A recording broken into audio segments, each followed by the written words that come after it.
रामायण का 10वां अध्याय। खर दूषण का वध। शूर्पणखा विलाप करती हुई खर और दूषण के पास गई और उनसे बोली, भाई, तुम्हारे बल को धिक्कार है। आज तुम्हारे ही राज्य में मनुष्य जैसे प्राणी निडर होकर तुम्हारी ही बहन की दुर्दशा कर रहे हैं।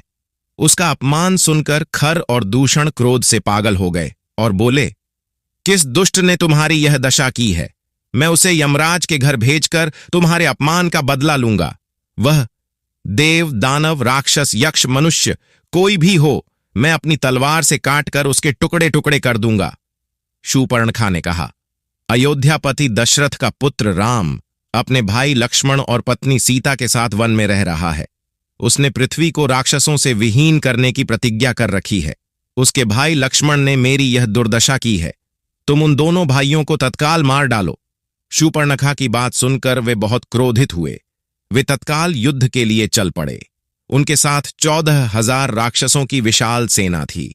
खर, दूषण और त्रिशिरा सभी अनेक प्रकार अस्त्र शस्त्र से सुसज्जित थे।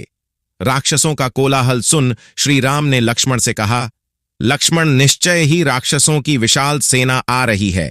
आज उनके साथ मेरा भयंकर युद्ध होगा। तुम सीता को लेकर पर्वत की किसी कंधरा में चले जाओ।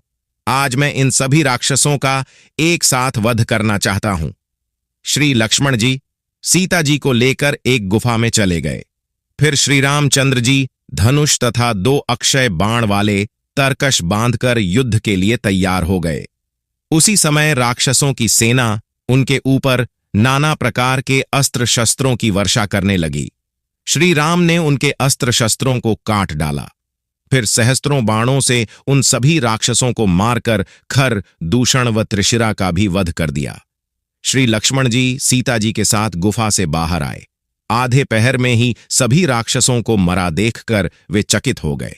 शूर्पणखा असहाय होकर खर और दूषण की मृत्यु पर विलाप करती हुई रावण के पास लंका पहुंची। राक्षसों की विशाल सेना का संहार हो जाने पर दंडकारण्य के आशी मुनि निर्भय होकर अपनी तप साधना करने लगे। सभी ने श्री राम के बल व पराक्रम की बहुत प्रशंसा की। प्रिय दर्शकों, अगर आपको यह वीडियो पसंद आई हो तो वीडियो को लाइक करें, चैनल को सब्सक्राइब करें और कमेंट में जय सिया राम लिखना ना भूलें। धन्यवाद।